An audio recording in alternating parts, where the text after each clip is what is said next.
Salut à tous nos Kainotes et bienvenue dans notre émission de Kaina TV spéciale en direct du centre social de la Paillade. Aujourd'hui, dans le cadre de l'anniversaire de la marche pour l'égalité et contre le racisme, on a l'honneur de recevoir Marie-Laure Garcia Mahé. Bonjour Marie-Laure. Bonjour. Merci d'avoir accepté notre invitation. Le plaisir est pour moi. Alors vous êtes née à Marseille, Marie-Laure, et vous avez grandi à Saint-Nazaire, du côté de l'océan. Vous êtes ensuite montée à Paris où vous avez suivi une formation d'éducatrice. Oui. Et vous avez, je crois, suivi aussi des études de droit en parallèle ou à un moment? J'ai effectivement fait de la criminologie. Ah, c'est intéressant. Et aujourd'hui, donc, vous êtes membre et salarié de l'association Plaisir d'apprendre, où vous vous occupez d'enfants en difficulté. Oui. Si on vous a invité aujourd'hui, c'est parce que vous êtes une ancienne marcheuse. Vous avez beaucoup milité dans votre vie. Est-ce que vous pourriez d'abord nous parler un petit peu de votre jeunesse et ce qui vous a amené à faire ça? Moi, j'ai eu une jeunesse de famille moyenne, classique, française. Une maman qui est née en Algérie, mais qui a grandi au Maroc, puisqu'elle a émigré au Maroc quand elle avait 10 ans. Donc une famille à la fois à pieds noirs, mais non concernée par la guerre d'Algérie. Et un papa briéron, d'une famille chrétienne de gauche, on va dire. Voilà, mes parents ont toujours été concernés par les affaires du monde, on va dire.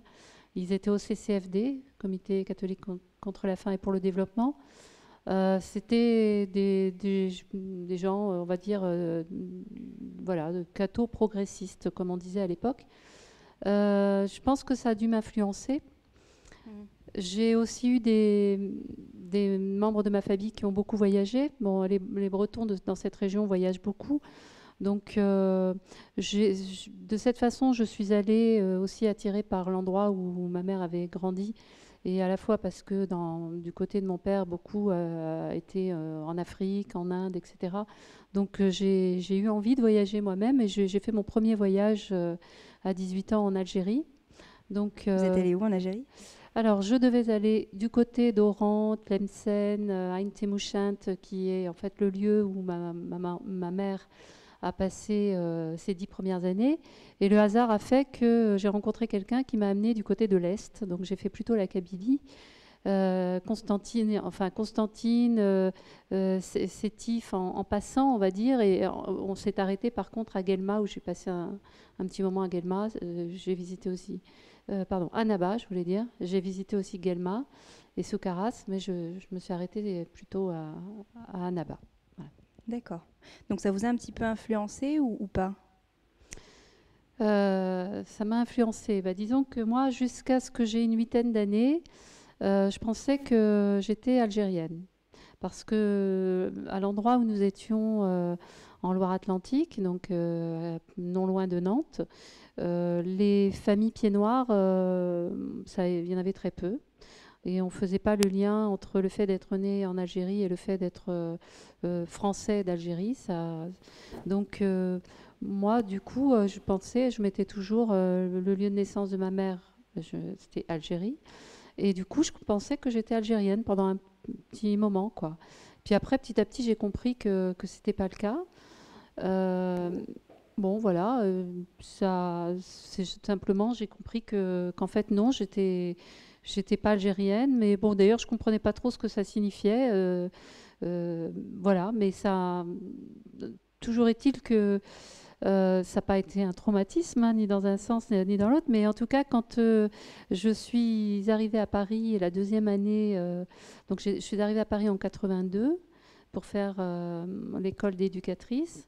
Donc en juillet 83, j'ai appris la mort de Toufik Ouannès, qui n'avait que 9 ans.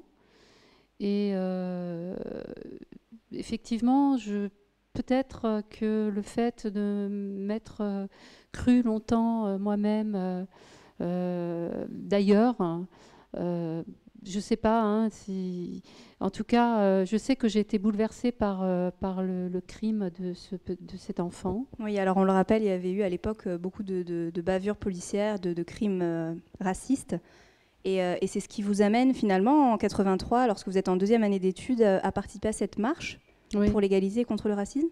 Oui, c'est ça. Bah, disons qu'en juillet, je découvre dans la grande presse que cet enfant donc, a été touché par un résident de la même cité que lui, les 4000 à la Courneuve. Donc là, c'est pas une bavure policière, ça a atteint un enfant. Et c'est la première fois que j'entends parler des crimes racistes, puisque à cette occasion, on commence à dire qu'il y a des jeunes un peu plus âgés, plutôt autour de 20 ans, c'est-à-dire l'âge que j'avais, mouraient déjà depuis quelques années. Ils étaient nombreux à tomber, on va dire, dans la banlieue parisienne. Donc il y avait Kader à Vitry, il y avait Abdenbi Gemia à Nanterre. Moi, j'habitais à Asnières à ce moment-là. Donc moi, j'arrive en 82 et en octobre 82, Abdenbi Gemia meurt en novembre 82. On avait exactement le même âge. Ça a résonné très fortement en moi, effectivement. Et avec tous ces crimes, comment est-ce que vous qualifieriez l'ambiance qu'il y avait en France à cette époque? Ça devait être assez... Bah, en fait, moi, je n'avais rien remarqué. Je n'avais pas remarqué une ambiance ni meurtrière, ni même xénophobe. J'avoue que ça n'était pas du tout frappant pour moi. Moi, j'étais jeune éducatrice dans un foyer. On faisait notre boulot. Enfin, on apprenait à le faire, hein, puisqu'on était encore en formation. Le racisme, évidemment, je savais bien que ça existait parce que j'avais découvert cela de façon, on va dire, de façon livresque, parce que mes parents, enfin, j'ai beaucoup lu notamment sur toute la littérature liée à l'apartheid. Donc j'ai lu André Brink et j'ai lu beaucoup de romans qui parlent du racisme. Mais pour moi, c'est une chose lointaine. Je n'imaginais pas que ça existe ici, en tout cas de façon violente et vraiment avec l'agressivité voilà, qui était celle de l'époque. Donc quand j'ai appris que des jeunes mouraient, je ne comprenais pas. Je me disais, mais qui c'est ces jeunes? Ils ont mon âge, mais ils sont où? Comment se fait-il? Bon, après, à ce moment-là, j'ai pris conscience qu'il y avait des cités où une population nombreuse était, on va dire, je ne sais pas si on peut dire parquée là, ou en tout cas résidait là de façon nombreuse. C'était pas forcément ce que je voyais moi, hein, puisque j'évoluais entre entre Asnières et Paris. Bon, petit à petit, j'ai compris un petit peu tout ça, et puis donc j'ai décidé de faire cette marche, effectivement. Vous embarquez avec vous une autre éducatrice, c'est ça? Oui, Cécile, je lui propose de venir avec moi, parce que bon, c'est pas évident non plus. Donc j'ai eu connaissance de cette marche en feuilletant l'organe de presse de la FASTI, la Fédération des associations de soutien aux travailleurs immigrés, qui existait à l'époque. Donc le magazine s'appelait Expression. Je tombe sur un encart qui dit que la marche va commencer. Et vous aviez quel âge à l'époque? 21 ans. Vous étiez jeune. Voilà, 21 ans, ouais. Et donc je dis à Cécile, écoute, j'aimerais bien faire cette marche, est-ce que tu veux m'accompagner? Elle me dit, bah, d'accord, pourquoi pas, je le fais avec toi. Et donc, on descend à Marseille le 15 octobre. Donc, on arrive à Marseille la journée du 15, et donc, en fait, en fin de journée, ce qui fait que nous n'avons pas fait l'étape intramuros des quartiers sud de Marseille au quartier nord, de la Caillole au quartier nord. Nous n'avons pas fait cette étape. Nous avons commencé à marcher, déjà rencontré le groupe le soir, et nous avons marché donc de Marseille à Aix et ensuite toutes les autres étapes jusqu'à Paris. Et au départ, c'était relativement calme, si je puis dire, un peu dans l'anonymat. C'est après que ça a pris de l'ampleur et de l'effervescence? Ah bah, c'était complètement dans l'anonymat. Alors bon, il faut relativiser un peu parce que l'étape de Marseille, il y avait quand même, d'abord il y avait beaucoup d'associations de soutien et des associations aussi de jeunes issus de l'immigration. Il faut savoir qu'en 80 et 81 à Marseille, il y avait eu 2 crimes racistes qui ont défrayé la chronique. L'un de Lawari Ben Mohamed, qui n'avait que 17 ans et qui a été tué par le CRS Taillefer. Une exécution, voilà, donc il avait 17 ans, et 4 mois après, c'est Zahir Boudjelal, aussi jeune, qui a été aussi tué, pas dans des conditions tout à fait similaires, mais en tout cas où le racisme est présent. Donc les associations de jeunes s'étaient montées, et puis surtout s'apprêtaient à défendre donc en tant que partie civile, la mémoire de leurs frères, fils, etc. Et donc, ces associations étaient présentes au départ de la marche. Il y avait également Radio Gazelle qui était présente au départ de la marche. Et puis, il y avait un peu de presse quand même. Voilà, il y avait quelqu'un de l'AFP qui avait fait une dépêche. Voilà. Mais bon, puis c'était le week-end. Donc, le lendemain, entre Marseille et Aix, il y avait encore du monde. Il y avait peut-être une 50aine de personnes, des militants qui ont marché avec nous le dimanche. Et ensuite, tout le monde est reparti, forcément, pour sa semaine de travail. Et donc, à partir de là, nous avons effectivement marché, on va dire, dans le désert, c'est-à-dire sur des routes, une route nationale sur laquelle les voitures passaient quand même assez vite. Et nous étions en file indienne. C'était même assez dangereux parce que... voilà, c'était finalement très dangereux. Oui, c'était assez dangereux parce qu'on était 17, 18, 20 à tout casser. Parce qu'on a aussi pris Bouzid de Aix qui nous a emboîté le pas. Donc on était un de plus. Donc on devait être 18 à ce moment-là. Et donc on était évidemment à la file indienne parce que les voitures allaient trop vite et c'était risqué voilà. Puis de temps en temps on se remettait à 2 ou 3. Et voilà, donc ça a duré à peu près une semaine avant d'arriver à Valence, et à partir de Valence, il y a eu un peu plus de monde. Il faut savoir qu'une des étapes, on a eu une personne qui est venue nous trouver, c'est-à-dire un jeune objecteur de conscience. C'était à Salon de Provence. Il n'y avait pas une seule association, un seul parti ou syndicat qui se soit mobilisé pour nous accueillir. Et donc ce jeune objecteur de conscience d'une vingtaine d'années s'est démené pour nous trouver un hébergement. Me semble-t-il, ça devait être dans un gymnase. Donc on a dormi. Enfin, de toute façon, on n'a jamais été dehors. Hein, donc on a toujours trouvé un hébergement. Donc là, on a dormi dans un gymnase. On a eu les couvertures qu'il fallait. On a mangé et on est reparti le lendemain. Et à chaque fois, on a toujours trouvé quand même un petit groupe. À part cette fois-là où il était seul, on a toujours eu des comités de soutien. Et juste, même réduit, mais bon, quand même existant, et jusqu'à Valence, où là, ça s'est monté un peu en charge, au sens où, par exemple, à Valence, on a été, juste avant qu'on arrive, une manifestation du Front National avait eu lieu. Donc, oui, à cette époque, il me semble que le FN montait en flèche. Oui, tout à fait. Donc oui, puisque aux élections partielles municipales partielles de Dreux, il avait fait 16, voilà, quelque chose comme ça. Voilà, donc on commençait à parler très fortement du Front National. D'ailleurs, au départ de la marche, il y avait Françoise Gaspard. Donc pour dire qu'on n'était pas complètement dans l'anonymat ce 15 octobre, puisque au tout départ de la marche entre la Caillole et les quartiers nord de Marseille, il y avait Françoise Gaspard qui était l'ex-maire de Dreux. Donc tout un symbole qui était venu effectivement faire quelques kilomètres avec les marcheurs. Donc le Front National avait fait une manifestation à Valence dans l'après-midi avant qu'on arrive, et nous on est arrivés sur les coups de 17-18 heures, et on a invité la population à nous rejoindre pour un meeting. Il faut savoir que la salle a été changée, le lieu de rendez-vous a changé au dernier moment parce qu'il y avait des menaces en fait, oui, déjà à ce moment-là.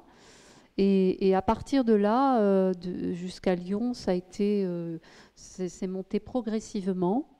Et à partir de Lyon, là, c'était vraiment bien connu avec des relais dans la presse nationale. Voilà. D'accord. Par la suite, vous ne vous arrêtez pas là. Vous êtes militante dans des associations comme Convergence 84, Agence Immédiat ou encore Mémoire Fertile. Pourquoi est-ce que vous avez continué à militer ? Alors, Convergence 84, c'était pas une association, c'était... Tant pour moi. Non, mais c'était donc le collectif jeune de Paris qui avait accueilli les marcheurs, et qui, ce collectif étant lui-même constitué de beaucoup d'associations, l'ANJ, l'Association Nouvelle Génération Immigrée, Radio Beurre et d'autres associations, avait à cœur de prolonger la marche. On a eu toute une réflexion en 84, l'été 84, sur comment nous allions transformer l'essai, on va dire. Et là, nous avons transformé l'essai, mais de façon un peu divisée, en fait, les uns et les autres. C'est-à-dire que tous ne se sont pas retrouvés dans Convergence 84. Moi, j'ai fait partie de ceux qui ont initié, inventé, conçu, et puis Convergence 84, avec quand même un bon nombre de personnes, puisque nous avons fait 5 trajets, bon, sans être trop longue sur Convergence. C'était donc aussi un périple, on va dire, de 5 villes de France qui convergeaient vers Paris, ce périple se faisant en mobilette. Pour prolonger aussi le slogan qu'on avait vu fleurir dans la manif le 3 décembre à l'arrivée de la marche à Paris, qui était la France est comme une mobilette, pour avancer il lui faut du mélange. Donc on était parti en mobilette de Strasbourg, Marseille, Lille, Brest et Toulouse pour converger à Paris. Donc en fait on confirmait les revendications de la marche. Simplement, peut-être la différence, c'est que c'était un débat moins franco-maghrébin, puisqu'on avait tenu à mettre en avant aussi la présence de l'immigration portugaise notamment, et de l'immigration aussi subsaharienne qui était très minoritaire à l'époque, mais on se doutait bien qu'elle allait être un peu aussi l'avenir de la France. Donc cette population, on se doutait qu'elle allait être très présente après. Donc on trouvait important de parler de populations qui n'étaient pas encore très visibles. Il y avait aussi un trajet qui représentait les Asiatiques. Donc c'était un petit peu toutes les communautés qui auraient pu être sujettes au racisme. Voilà, de façon un peu volontariste et peut-être un peu artificielle, nous avons voulu faire converger ces différents groupes, différentes composantes de la société française. Et juste pour terminer là-dessus, la différence aussi avec la marche, c'est que beaucoup ont pu nous reprocher que la marche était, on va dire, alors certains ont dit téléguidée, phagocytée, enfin on peut utiliser un peu tout ce qu'on veut, pour dire par les réseaux chrétiens, étant donné qu'il y avait quand même la CIMAD dans la marche, oui. Et donc un pasteur et un prêtre qui avaient des rôles très importants. Ce que je peux dire là, c'est que oui, eux étaient des personnages très importants de la marche, mais qui n'ont en aucun cas donné une couleur particulière à la marche, en tout cas ne l'ont absolument pas influencé, et n'ont fait aucun prosélytisme, mais pour beaucoup c'était quand même pas autonome comme mouvement. Et donc Convergence 84 rectifiait le tir, je dirais en ce sens que c'était une action réellement autonome, oui, issue de l'immigration. Aujourd'hui, donc 30 ans, on fête les 30 ans de la marche. Quel bilan vous en tirez, notamment avec les récents événements qu'on a eus dans l'actualité? Je dirais Christiane Taubira qui se fait insulter de guenon, Roselle Mac qui écrit une lettre de contestation, le FN à Brignoles, enfin voilà. Qu'est-ce qu'on peut en tirer de cette marche 30 ans après? C'est une question à laquelle j'ai un peu de mal à répondre, parce que c'est vrai qu'on a pu dire quand on avait 20 ans rien ne sera plus jamais comme avant, c'est ce que beaucoup ont pensé, et puis c'était très normal de le penser.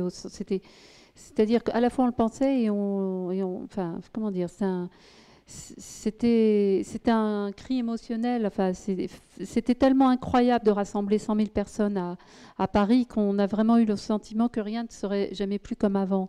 Mais en même temps, les mêmes personnes et nous tous qui étions là juste quelques semaines après, on s'est bien rendu compte que c'est pas ça qui allait changer fondamentalement la donne. D'ailleurs, dans le même temps, très vite, déjà à l'époque, on stigmatisait quand même les ouvriers de Talbot-Poissy, en jetant l'opprobre sur eux et en les stigmatisant quand même comme étant menés de l'étranger. Donc tout ce discours Beurre is beautiful dont les marcheurs dont on a voulu faire de lance de l'assimilation, intégration-assimilation, en disant vous êtes intégrables et sous-entendu vos parents ne le sont pas. Ça, c'est quelque chose qu'on a compris très vite et donc à partir de là, on savait bien que les combats, il fallait continuer à les mener. Donc là, la marche a changé beaucoup. A changé beaucoup de choses, je pense, sur l'appréciation de l'opinion publique sur la population immigrée. Mais ce serait trop long là d'en parler. Hein. Oui. C'est 1 heure pour parler du regard de la population, de la société française, parce qu'évidemment il est très diversifié, sur la population immigrée qui elle-même est aussi diversifiée. Donc ça a changé ça. Je pense que les conditions de vie ne se sont pas beaucoup améliorées, se sont même largement aggravées avec la crise actuelle qui n'a jamais été aussi forte. Et quant à ce que vous dites, je pense que c'est des... Je ne sais pas, qu'est-ce que vous voulez que je dise, c'est un peu triste, plus, 30 ans après, pour moi, c'est d'abord de se dire que les choses n'ont pas tellement changé. Oui, elles n'ont pas tellement changé. Disons que il y a toujours autant d'imbéciles, ça c'est sûr. Hein. Malheureusement. Il y a toujours autant... c'est plus que des imbéciles, quoi. Des idiots graves, on va dire. Vraiment, ça, malheureusement, c'est assez incroyable, parce que quand même, avec les connaissances qu'on peut avoir maintenant, continuer à voir se propager de tels discours, c'est affligeant, quoi. Hein. C'est encore moins pardonnable, évidemment, même ça ne l'était pas à l'époque, mais alors là, c'est carrément incompréhensible, en fait. Ça l'est tellement, c'est des provocations gratuites sur lesquelles on a un peu de mal on se demande est-ce qu'il faut réagir, pas réagir. Oui, finalement, les chiens aboient, la caravane passe. Moi, je trouve que ça résume assez bien les choses, c'est ce qu'il faudrait faire. Mais ça n'empêche qu'il faut continuer à dénoncer ce genre de choses. On va parler un petit peu de vos livres, parce que vous en avez sorti 3. Le premier, donc, le mythe de l'enfant fondateur. Qu'est-ce que vous pourriez nous dire sur ce livre ? Alors, déjà, c'est un livre que j'ai pensé pas loin de 5 ans. Pendant pas loin de 5 ans, j'avais ce livre dans ma tête. Alors, on comprend le pourquoi à la fin du livre, donc je ne le dévoilerai pas, évidemment. Simplement dire que ça se passe en Afrique. Ça commence par la mort d'un tirailleur. On a l'habitude de les appeler tirailleurs sénégalais, mais il venait du Bénin, de la Haute-Volta et donc aussi du Mali. Donc c'est un tirailleur qui rentre dans son pays et qui, au moment de réclamer sa solde, comme d'autres, finalement est victime d'un massacre qui rappelle le massacre de Tiroy qui a réellement eu lieu à Dakar, dans la banlieue de Dakar. Donc ça commence par la mort de cet homme et ensuite c'est donc sa veuve avec sa fille qui vont mener tout un périple sur plusieurs générations, qui vont donc quitter le village où elles étaient toutes les deux pour aller à Djenné, et ensuite aller à Tombouctou, ensuite Gao. Évidemment, entre-temps, elle rencontre la jeune fille, grandit, elle se marie. Il y a une petite fille qui apparaît. Et alors plus tard, Fatou grandit effectivement, va épouser Sogui, qui est la fille d'un lettré de Tombouctou. Donc c'est aussi des mélanges. C'est l'Afrique, mais avec l'Afrique noire et l'Afrique touareg, l'Afrique voilà. Donc ensuite ils vont à Gao et ensuite ils repartent vers Niamey, et effectivement après il y a une troisième naissance d'une jeune fille à Niamey qui finalement, je ne vais pas raconter le pourquoi du comment, mais toujours est-il qu'elle quitte sans rien dire à personne en 82 Niamey pour faire un long voyage qui va la ramener sur Bamako. Et donc le livre termine par une naissance. Donc il commence par une mort, il termine par une naissance. C'est l'histoire de femmes, surtout des femmes, 3 générations. 3 générations, oui. Voilà. Qui sont des beaux personnages, qui sont des personnages pour lesquels la vie n'est pas facile, mais qui sont vraiment jamais dans la plainte. Donc une belle leçon de vie. Une belle leçon de vie, une belle leçon de dignité. De courage, mais c'est même pas tant du courage que il n'y a jamais d'héroïsme, c'est plutôt de la dignité, tout simplement. On fait son chemin, voilà quoi. Alors par la suite, vous avez aussi sorti une pièce théâtrale qui s'appelle Les mauvaises notes d'Amy. Oui. Oui. Pourquoi ? Alors ça aussi, je l'ai porté longtemps. Alors au niveau de l'écriture, le premier, je l'ai porté plusieurs années. Alors que celui-là, au niveau de l'écriture, ça s'est fait très très vite. Mais par contre, il vient de ma pratique professionnelle, puisque donc, comme vous le disiez, maintenant je travaille avec des enfants qui ont des difficultés scolaires et qui donc vivent une véritable souffrance, qui sont dans un désarroi complet parce qu'ils passent 6 heures par jour sur les bancs de l'école, sur les bancs d'une classe où ils ne connaissent que l'échec et où c'est très difficile pour eux et où ils ne sont jamais où on les attend.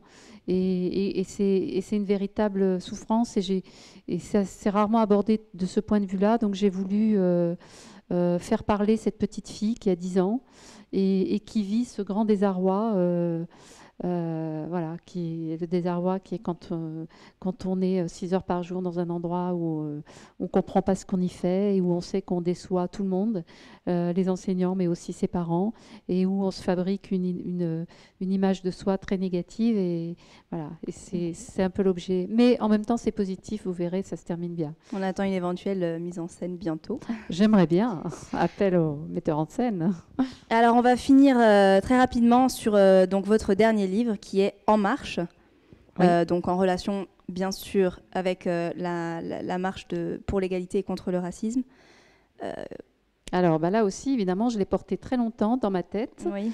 Très très longtemps, et puisque ça fait, j'aurais pu l'écrire depuis, on va dire bientôt 30 ans, enfin j'aurais pu l'écrire depuis, j'ai commencé je crois 5 ans après, donc ça fait en gros 25 ans que j'y pense, et puis d'ailleurs j'ai tenté, j'ai arrêté, j'ai repris, j'ai arrêté à différents moments. C'était toujours plutôt des témoignages, des essais en relation avec l'actualité existante de l'époque, soit pendant les lois Pasqua, j'ai commencé à réécrire. Est-ce que, rapidement, parce que malheureusement on n'a plus beaucoup de temps, est-ce que c'est un travail de mémoire que vous avez voulu réaliser à travers ce oui. livre ?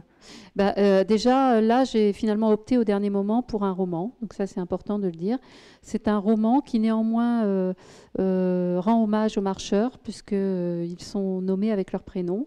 Mais mes personnages principaux sont des personnages fictifs et qui permettent de mettre en valeur un peu ce qui se passait à côté de la marche.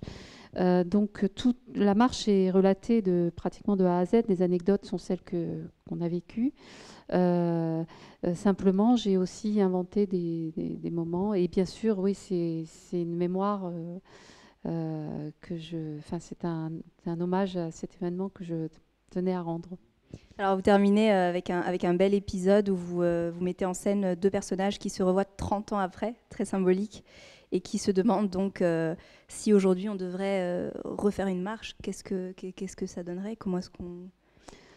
Oui, voilà, donc c'est parce que bon, en fait, c'était une manière de me placer 30 ans après, parce qu'effectivement, je l'ai écrit avec en ayant comme si j'avais, enfin, ce sont des jeunes de 20 ans qui parlent dans le livre. Hein.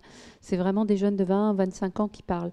Donc avec le point de vue de jeunes de cet âge. Et c'est très agréable d'ailleurs de se replacer voilà, dans ce contexte-là. Et c'est pour ça d'ailleurs que c'est lisible vraiment par toute la jeunesse, même si c'est écrit avec un regard de jeune il y a 30 ans. Et là, c'était l'occasion de changer de place, on va dire, et d'être plus sur une analyse, sur un essai. Mais j'en dirais pas plus, c'est simplement...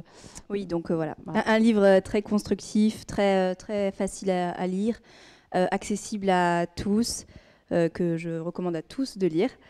Le mot de la fin, vous souhaiteriez quoi pour la France? Qu'est-ce que vous pouvez souhaiter à la France? Qu'elle continue à montrer son côté un peu rebelle, un peu voilà, des révoltes saines. On sait que voilà, indignez-vous. Et l'indignation ne suffit pas en même temps. Donc agir, quand on agit, ça permet aussi de ne pas remuer en boucle les mêmes récriminations. Donc ça permet de produire de la pensée. Et il faut à la fois s'indigner, mais il faut aussi penser, mettre de la pensée en acte. Et les actes même produisent de la pensée, ça libère l'esprit. Et voilà, c'est ça que je souhaite. Bon, on terminera sur ces jolis mots. Merci beaucoup, Marie-Laure, d'être venue aujourd'hui. C'est moi. Merci à tous nos keynotes et à très bientôt pour de nouvelles émissions.